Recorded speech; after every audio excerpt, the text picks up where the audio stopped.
A young woman runs through the dark marshes, barefoot, terrified, gasping for help.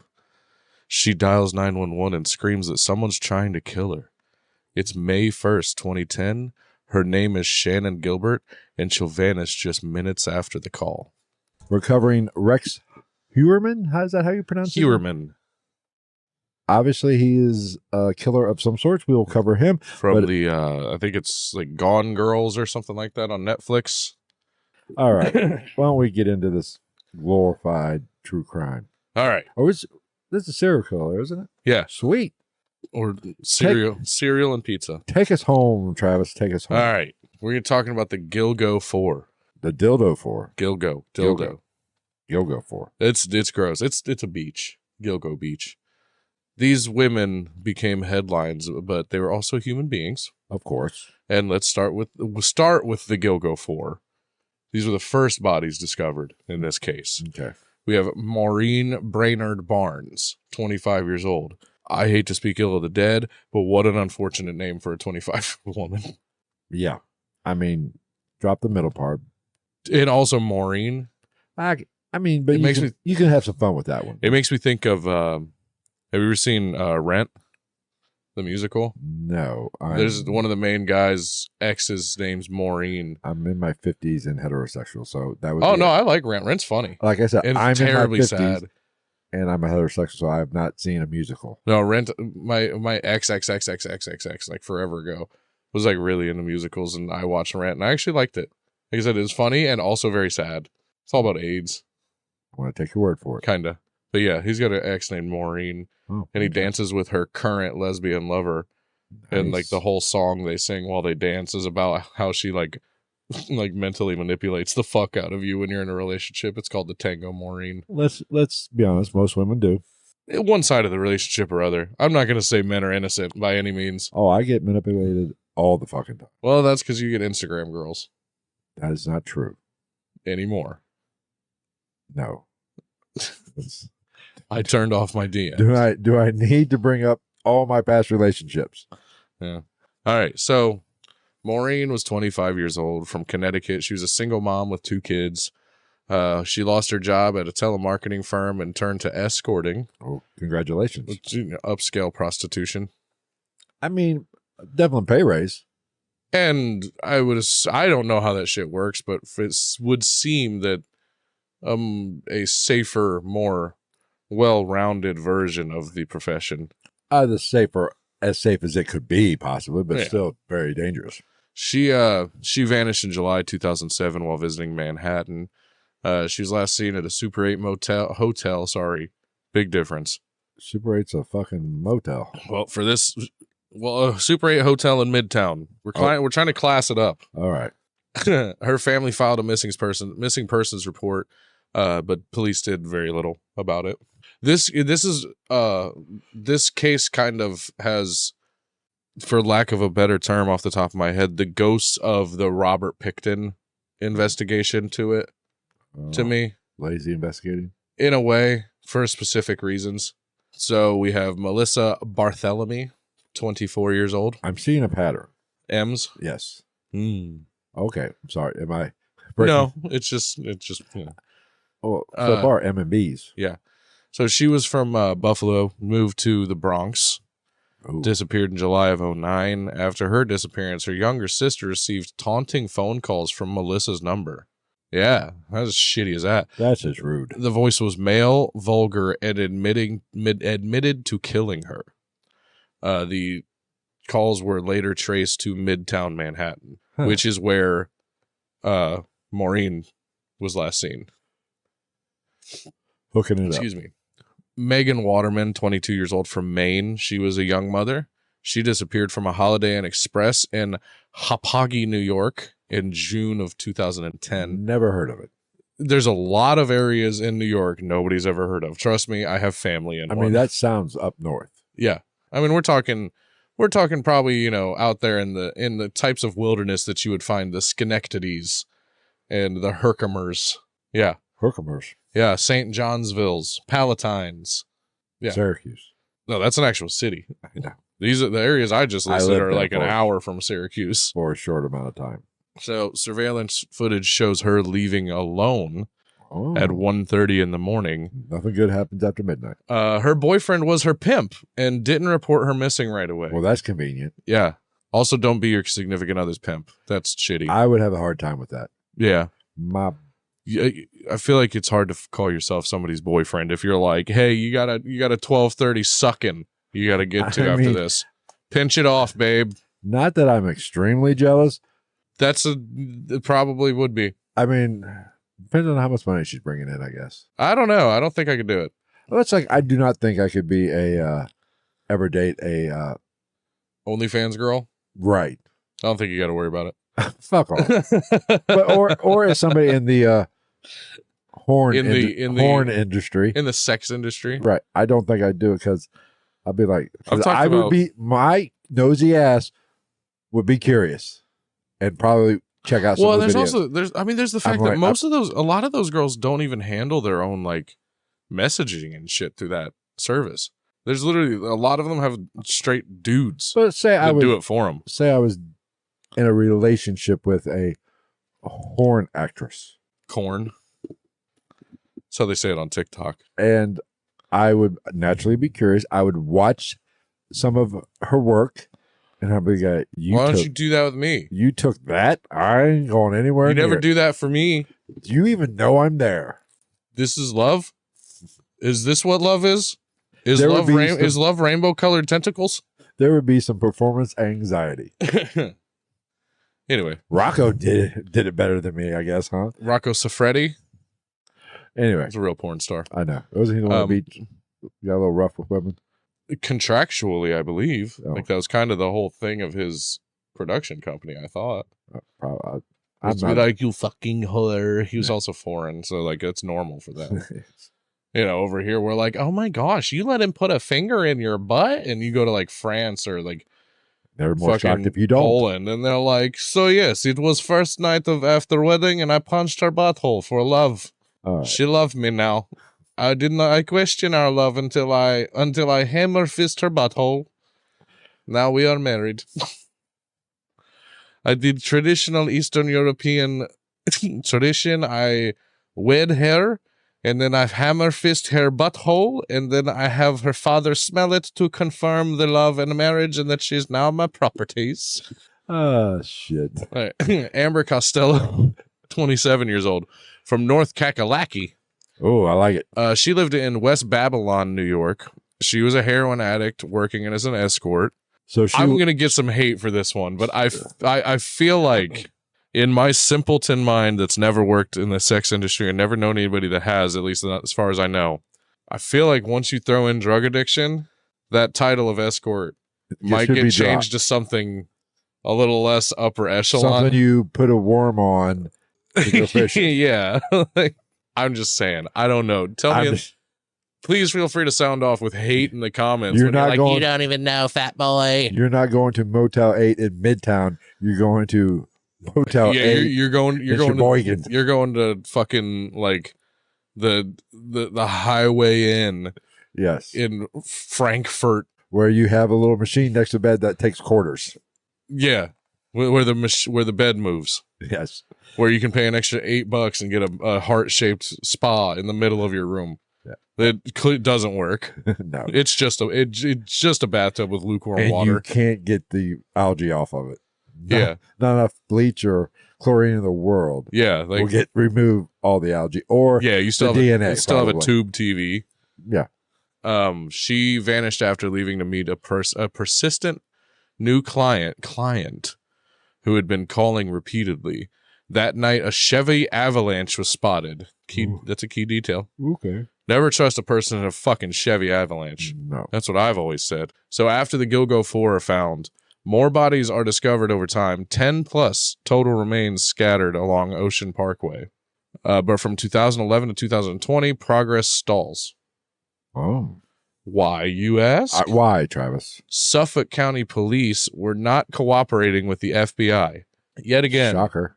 Yet again, we've got a fucking murderer on the loose, and the local cops are not handling shit the proper fucking way. Did they not learn anything from 9/11? Did they not learn anything from 9/11? Did they not learn anything from Ted Bundy? Did they not learn anything from John Wayne Gacy? Did they not learn anything from fucking Ed Kemper? Did they not learn anything from the Night Stalker? Did they not learn anything from fucking Dahmer? Did they not learn anything from the Golden State Killer? Did they not learn anything from the Zodiac Killer? Did they not learn anything from the Son of Sam? Did they not learn anything from fucking Gary Ridgway? You're trying to tell me that the BAU did not show up and give them the profile? Or they were just like, fuck you, we don't need it. Fucking cops. They just Jersey Shored them.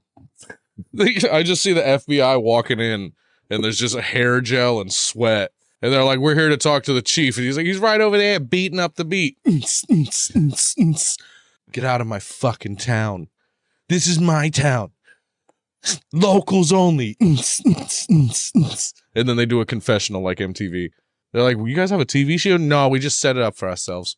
So these bitch-ass FBI guys come in here thinking they run shit like they have some type of jurisdiction over me because I'm just a local cop and they're federal. Don't understand that. I went to college. I've got an associate's degree in massage therapy. You're not going to pull one over my eyes, copper. I don't know why they're from Boston all of a sudden. Say, was this a Boston transplant? It could be. Maybe one of the Wahlbergs is the fucking chief of police in Ocean Parkway. Maybe the one that has the burgers. Isn't there another one? Isn't there one that like didn't do jack shit? I don't know. Honestly. Probably. I can just think of the three. I mean, I have to assume they were all pieces of shit at one point in their life because Mark Wahlberg was like admittedly racist as fuck in his younger years. Served prison time. Yeah. Specifically against Asians. Fuck you, Mark Wahlberg. Then Chief James Burke was later convicted of beating a suspect and covering up evidence.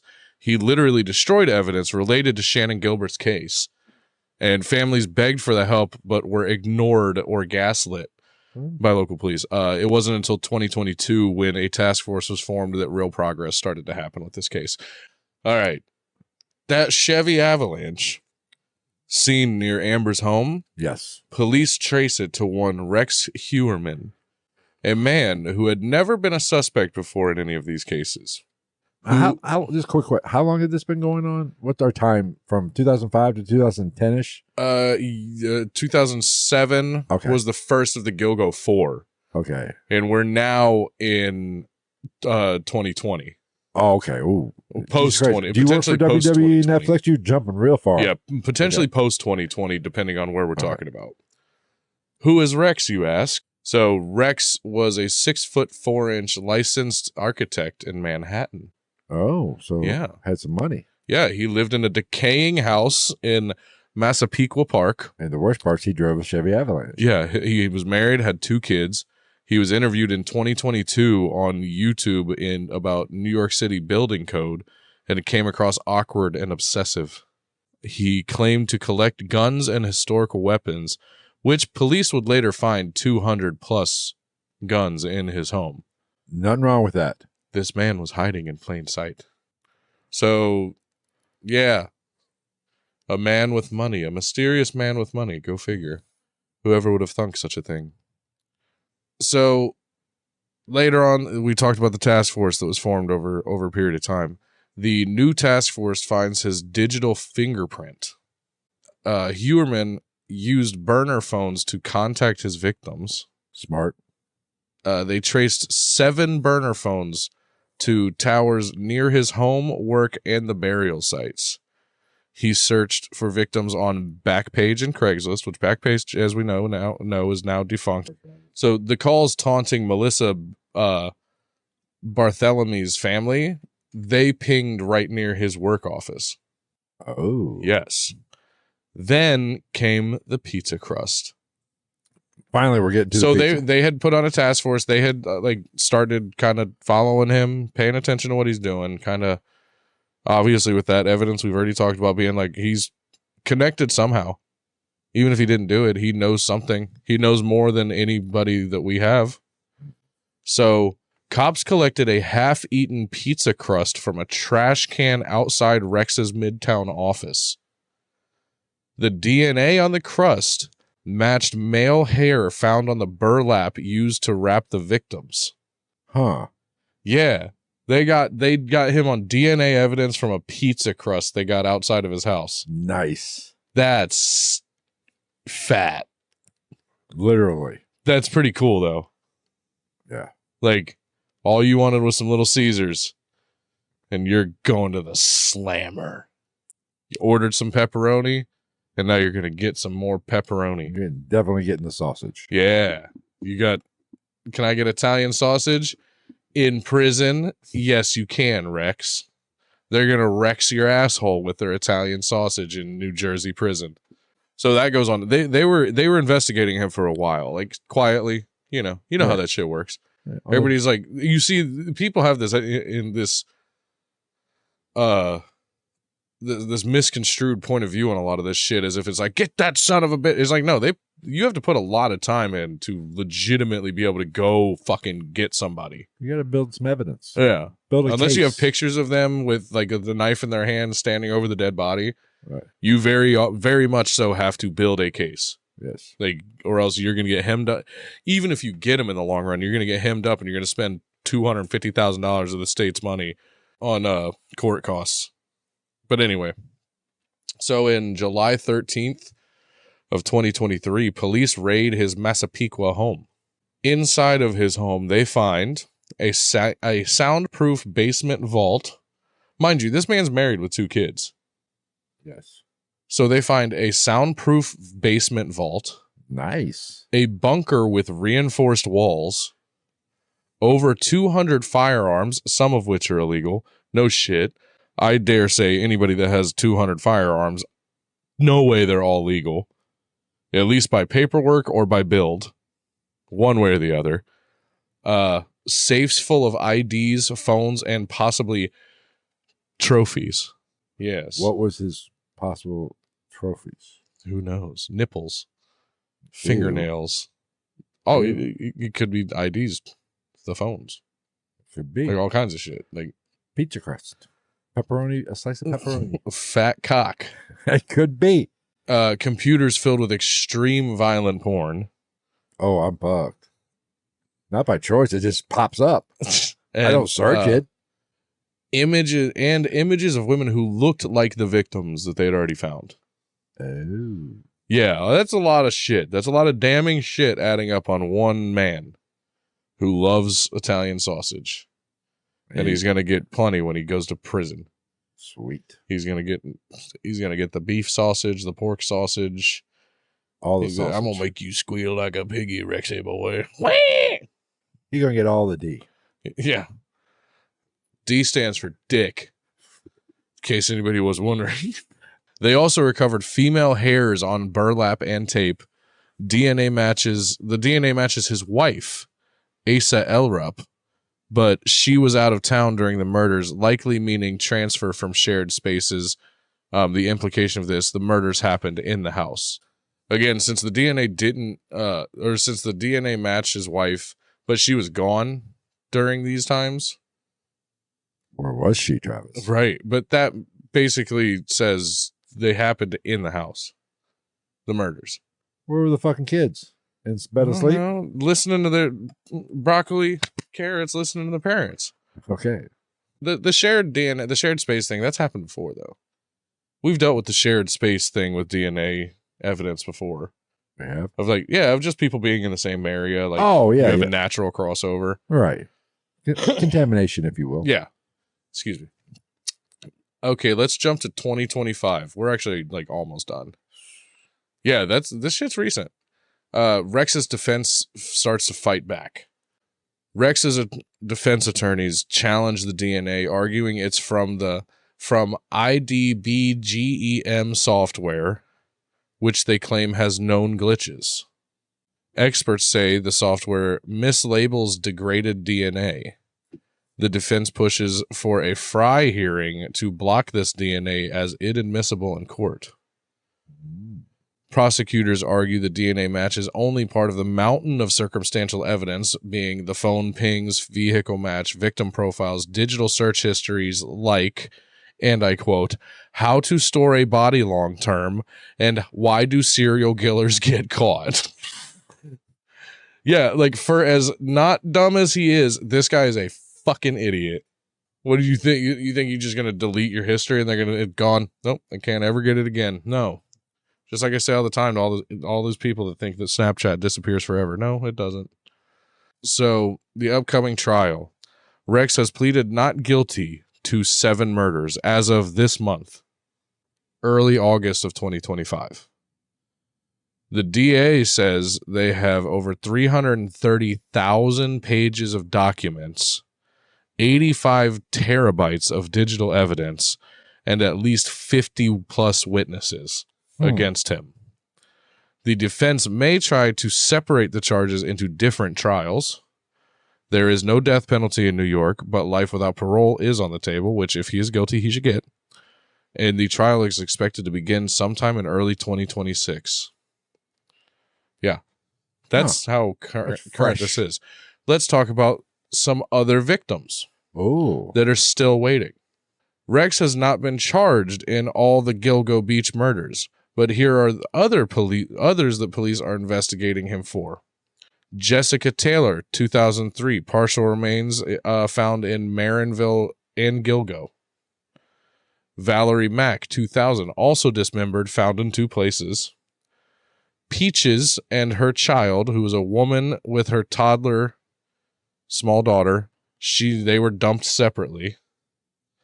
And Sandra Costello, 1993, murdered, left in North Babylon, possibly his earliest victim.